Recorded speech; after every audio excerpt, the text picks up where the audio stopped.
Bonjour et bienvenue à ce cours sur vidéo intitulé « Moi changer? Oui, c'est possible ». Je suis Jonathan Fontaine, je suis nutritionniste et gestionnaire principal chez Universidé. Ce cours porte sur les changements de comportement et les conditions gagnantes pour que ces changements soient durables. Nous verrons aussi des exemples pratiques qui peuvent être appliqués par une personne qui vit avec le diabète.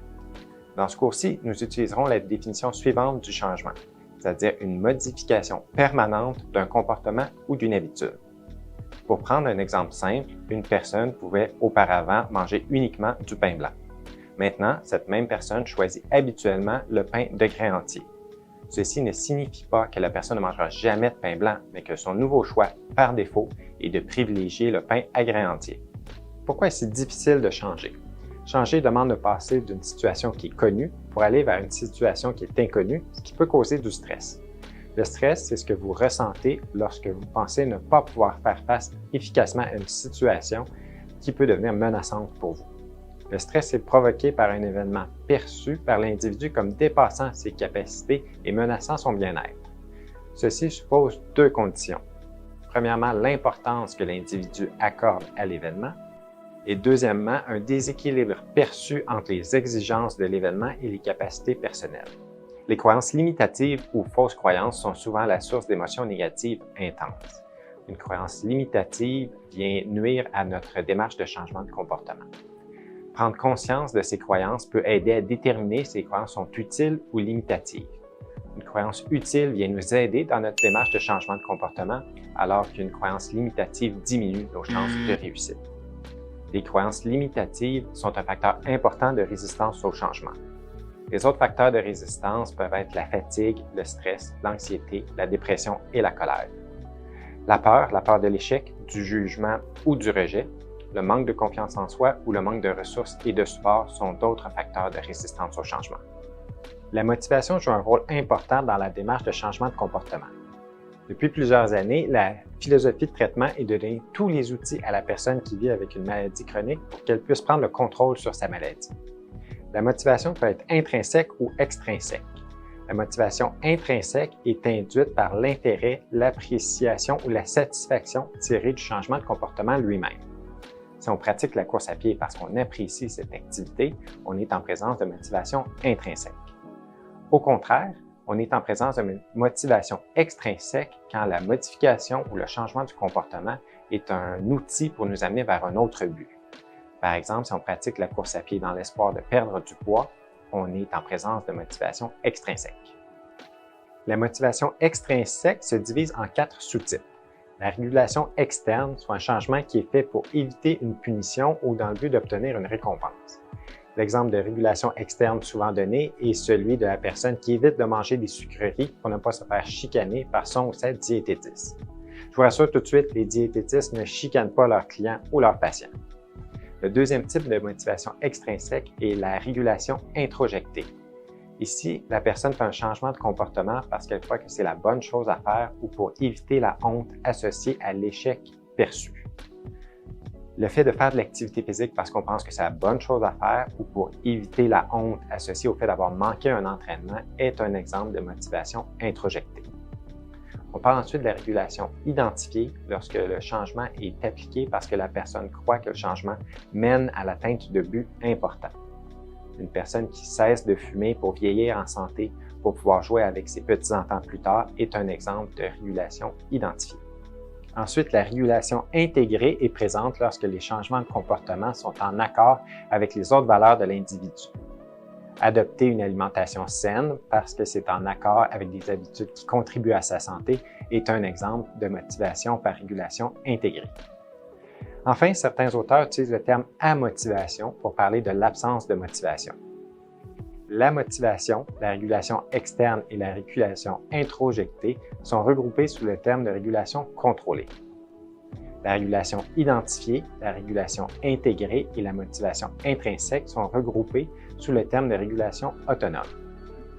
La recherche montre que chez les individus qui vivent avec le diabète, tout comme chez les personnes qui vivent avec d'autres maladies chroniques, les chances de réussir un changement sont plus grandes lorsqu'on est en présence de régulation autonome.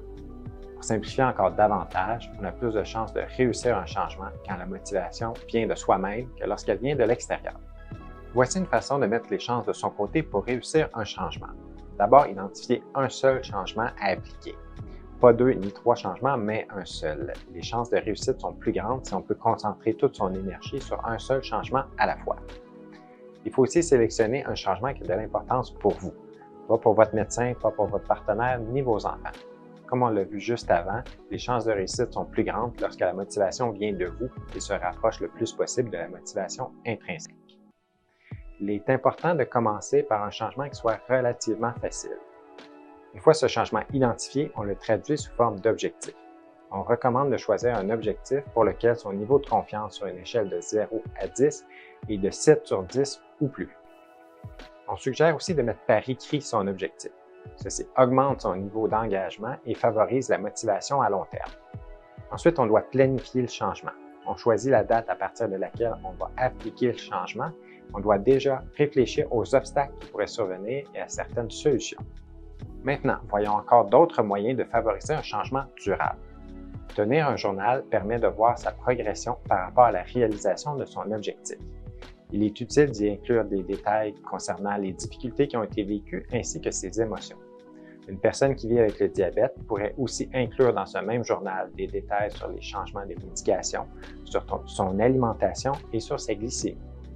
Même si on enregistre ses valeurs de glycémie dans la mémoire de son appareil ou dans l'application qui est associée, il peut être intéressant de recopier ces informations sur la glycémie dans son journal pour voir l'impact du changement sur sa glycémie. Relire son journal permet de voir la progression qui a été faite, qui peut augmenter la confiance en soi et maintenir sa motivation. Lorsqu'arrivent des difficultés, il est possible de vivre des échecs. Il est important de se donner droit à l'erreur. La littérature scientifique montre que les personnes qui se donnent droit à l'erreur et qui abordent les changements de comportement avec flexibilité sont celles qui ont le plus de chances de réussir. Pour faire face aux difficultés dans une démarche de changement de comportement, il peut être nécessaire de demander de l'aide. Cette aide peut venir de son entourage, soit sa famille, ses collègues ou ses amis. Parfois, l'aide peut être de nature professionnelle. Ce peut être son équipe de soins régulière ou des spécialistes comme un psychologue.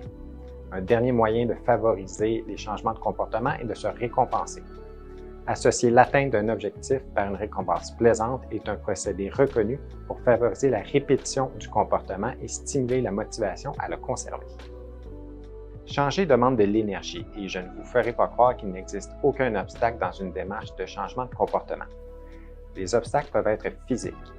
La fatigue ou le manque d'énergie peuvent venir nuire à l'atteinte de ces objectifs, surtout si les objectifs sont difficiles. Il existe ensuite des obstacles psychologiques. La peur, qui par définition est la perception d'un danger qui peut être réel, ou le fruit de son imagination, comme la peur du rejet, de l'échec ou du jugement. L'ambivalence, c'est le fait d'avoir fait une analyse incomplète avant de s'investir dans une démarche de changement. En cours de route, on ne sait plus trop si on a plus d'avantages que d'inconvénients à appliquer le changement. Dans le même ordre d'idées, le manque de conviction quant à l'importance du changement peut venir nuire à la motivation. Plus on a confiance en ses capacités de changer son comportement, plus on a de chances de réussir son changement. D'autres obstacles sont de nature sociale. Si on est dans un environnement social qui n'est pas propice au changement, celui-ci sera plus difficile à appliquer. Également, si on manque de ressources ou de support, le changement sera plus difficile, mais pas impossible. Les croyances limitatives sont des pensées importantes qui viennent nuire à la démarche de changement. Croire qu'on est incapable de changer, qu'on est trop vieux, qu'on est trop jeune, sont tous des exemples de croyances qui viennent nuire au changement de comportement. Enfin, les fausses croyances nuisent à la personne qui vit avec le diabète parce qu'elles sont basées sur des informations qui sont inexactes ou complètement fausses. Il est aussi possible que certaines périodes ne soient pas propices à un changement de comportement. Un état de crise, une dépression ou des obligations professionnelles sont tous des obstacles qui peuvent faire en sorte qu'on doive reconsidérer sa démarche de changement de comportement.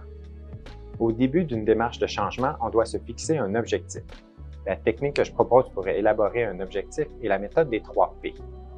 L'objectif sera donc rédigé en fonction de la personne qui veut faire un changement de comportement en termes positifs et précis. Le premier P, c'est donc la personne qui veut faire le changement de comportement, en l'occurrence vous. Votre objectif commencera donc par le mot « je ». Ensuite, il faut que ce soit en termes positifs. Vous allez donc déterminer ce que vous allez faire et non ce que vous allez éviter de faire ou cesser de faire. Enfin, il faut qu'un objectif soit précis. Vous allez donc noter ce que vous allez faire, comment, à partir de quand et à quelle fréquence. Voici quelques exemples d'objectifs qui respectent la règle des 3 P. À partir de lundi, je m'engage à manger 2 portions de légumes au dîner et au souper 5 fois par semaine. À partir de la semaine prochaine, je m'engage à prendre le temps de savourer les aliments. À partir de demain, je m'engage à prendre un fruit au dessert, au dîner et au souper. Cette façon de formuler les objectifs vous permettra dans le futur de déterminer si vous les avez atteints ou pas. Au contraire, des objectifs qui seraient déterminés en termes flous comme « il faudrait que je mange moins de sucre » ne respectent aucun des 3 P. La personne n'est pas engagée, l'objectif est indiqué en termes négatifs et il sera impossible dans le futur de déterminer clairement si l'objectif est atteint ou pas. Maintenant, c'est à vous de jouer. Identifiez un changement qui a de l'importance pour vous. Traduisez-le sous forme d'objectif qui respecte la règle des 3 P. Assurez-vous que c'est un objectif pour lequel votre niveau de confiance est de 7 sur 10 ou plus. Écrivez votre objectif, idéalement dans un journal, ce qui vous permettra de noter votre progression. Enfin, identifiez à l'avance les difficultés qui pourraient survenir et cherchez tout de suite des solutions pour les surmonter. Cette activité éducative a été rendue possible grâce à un soutien financier de Roche Soins du diabète, une division de Hoffmann-La Roche Limitée.